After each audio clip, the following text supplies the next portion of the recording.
Hi, everybody. Welcome. It's Monday night. I'm Matthew Dickson of MindAid.ca, and I'm going to talk about mental health and schizophrenia and mental health in developing countries. Schizophrenia is what I've got. It's a tough disease, but I want to tell people there is hope. People can get through it. It's not a death sentence. Lots of people do better with the disease. And as time goes on, there's only more hope for the future for progress in medical advancements and better medications, better treatment. There are always things being discovered all the time for all sorts of medical ailments. So don't give up. There's hope. Just because they haven't found a cure now or last year or the year before or the last 10 years or 20 years doesn't mean they never will. You don't know that. Anything can happen. Anything can happen. So I want just to remind you of that. I know when you're in dark places, it can be easy to forget that or not believe it. I was there for many years too. Oh, they'll never find a cure. This is the best I'll get. It's your brain plays tricks on you. And I want to remind you of that. You can't always trust what your brain is telling you, even though it seems real in your head.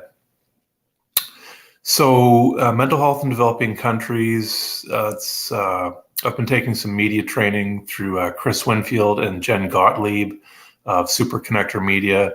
For anyone else interested, they have their classic now Be on TV boot camp. It's on November 1st to 3rd. I think those are the dates. It's coming up here very soon. Be on TV boot camp, if you look that up, you can register for it. It is free. This edition of it is free. And if you're interested in helping people with mental illness, helping people for anything, any cause, or if you've got a business, you want to get more word out about it, how to get in the media. They teach you how to get on TV, how to be seen on the radio, be heard on the radio or podcasts, or write or be written up in publications, print, audio, video. They teach you all about that. And they're wonderful, wonderful teachers, and what they do there is just incredible. So if you want to get into advocacy and want to learn how to get the word out about what you do, like I said, whether it's for mental health or any nonprofit or business or charity work, whatever you want to do, I encourage you to look up them and take their free training. It's, They also work on boosting your mindset and your confidence and how to think, well, who am I to go out and be loud and proud online or in the news. You can do it. You can do it. I can't guarantee that, but I want to say that anyway. You can do it. Someone has to say that to you. You can do it. Anyway, maybe it's not for you, but there might be some of you out there who would be thinking, yeah, I'd really like to try that. So Chris and Jen especially teaches you mindset and getting over imposter syndrome and really boosting your confidence. Both of them, their whole crew and team have boosted my confidence. And hopefully I'll be able to get more media exposure. This year was a great year for me. In May, during Mental Health Week, and I forget the exact term of that. I should know that by now. The Mental Health Awareness Week, whatever it is in May, and I should know that. I feel bad for not being able to just rhyme that off right now. I was on CBC New Brunswick TV and CBC New Brunswick Radio and CBC Newfoundland Radio in May, and I've done some writing for publications. I was in Thrive Global. I was on WebMD a while ago now. That's an older article of mine. And actually, that CBC article, the print version of it, there were a number of publications I found where it was repeated in them too, published there too. One of them was Yahoo. So very happy about that. I don't know how they found them, but I guess articles get shared around a lot between different publications. So yeah, very happy about that. And some mental health tips. Try to go outside.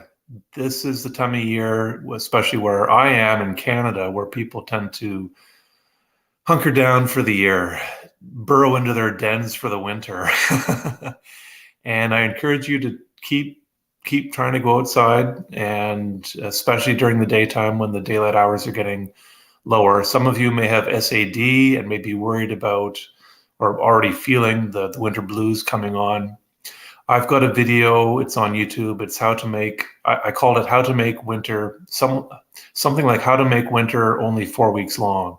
It's on my Mind Aid YouTube channel. And basically, if you want to look it up, it teaches, well, it says here in southern Canada where I am, winters can be cold and fierce, -30, -40 with the wind chill sometimes, 2-3 feet of snow, maybe even more, howling winds, and cold, cold, cold. But we forget sometimes that there are days above freezing in southern Canada, where it gets up to +5, even +7, +9, +12 degrees Celsius. It can be really nice on some days. Not every day is like the Arctic, the North Pole down here. Not every day in the wintertime. There's lots of days it's above freezing, and you can go outside. The things will be dripping off the roofs. You can get a nice day with sunshine. If you live near water, the water can be perfectly calm. You can go down on the beach and just be on the water, being above freezing, sunshine. There are some really nice days in the wintertime where you can get outside. And so that's a break. But a lot of the time, especially now with climate change, many places don't have much snow even up till and including Christmas time. And remember, December 21st is the first day of winter, not October. It's fall goes right into December 21st. And we do have a lot of ski holes don't open until just around Christmas time here. And so November and December, November's gotten to be a much nicer month these years, I should say, with climate change. It used to be cold and dreary back when I grew up in the 70s and 80s. November can be quite nice, a lot of nice days above freezing. December too, there's some nice days in December, and there can be some cold days, maybe some snow, but Christmases can often be green. And so the other thing is that February 14th, Valentine's Day, mid-February, if I find your mindset changes mid-February, it's like, oh, okay, we're sort of through the worst of it now. And only you start looking towards the end of winter, not like in now where you're looking towards the start of winter and the bulk of winter. February 14th, around mid-February, you start looking towards the end. The end is in sight. And early March, the sun is up a lot higher. The time difference change happens the first weekend or so of March. And once March hits, it's light till 7 p.m. in southern Canada. And with the time change after the first week or so into March, it's light until 8 p.m., and which is huge for daylight. Also, March is a much easier month. You get a lot more days where it's above freezing. Things are dripping. You can go around in the car with the window open, get some fresh air in there. You don't have to have the heat jammed on hard all the time. And it's just nice. And the end of March, it's usually the last week of March is often more like April, where it's more warm, the sun's even higher, and things are really melting a lot. But it's so February 14th, mid-February, that's the date to keep in mind, because that's when your mindset shifts. I made it this far, I can get through. And that I know that might not be true for everybody. I know SAD can be very difficult. I'm just trying to help you out in whatever way I can. And I know for me, factors are important. How many factors are at play in how they create your thoughts through the day. Anything to help lower these factors and give you stronger thought patterns, because those even though you've got SAD, you still have a lot of the same thoughts that everybody else does. I'm assuming I have schizophrenia, and a lot of my thought patterns through my disease were the same as they were before I got sick and after, now that I'm doing well. And there's some thought patterns you can change. And so that first week, the first 2 weeks of February, I think, well, you know what? February 1st, that mindset shift is going to happen mid-February. So that's 2 weeks away. 2 weeks away is something you can look forward to. If something's a month away or 2 or 3 or 4 months away, it's a long time in the future, but just 2 weekends away, 2 weeks, that's a lot more. That's something you can hang on to for longer. It's almost there. So that's why I say if November and December are easier months weather-wise, And you can expect that mindset shift happening in just 2 weeks from the start of February. That's just the month of January, 4 weeks roughly of being in winter. And I know you might say, Matthew, February is the worst month of the year. And there's arguments for and against that. January and February are pretty darn hard months, but there's that mindset shift that I and others have had in mid-February, and it's like, oh, we can do this, we can get through this. So that's why I say just 4 weeks. And yes, I'm not changing the weather. I'm not creating 20, 30 degrees Celsius weather up until the January 1st, and then turning the heat back on February 1st to 30 degrees Celsius. I'm not doing that. No one can. Someday we might get that. There used to be alligators at the North Pole millions of years ago, so who knows? But 4 weeks.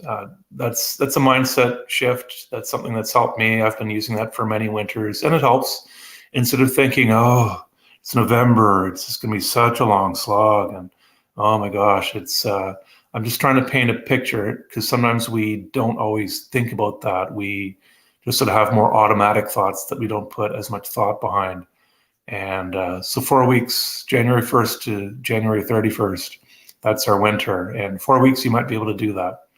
Might be able to be more attainable. So anyway, that's my YouTube video for that. You can find that on mindaid.ca, or on the YouTube channel for mindaid.ca.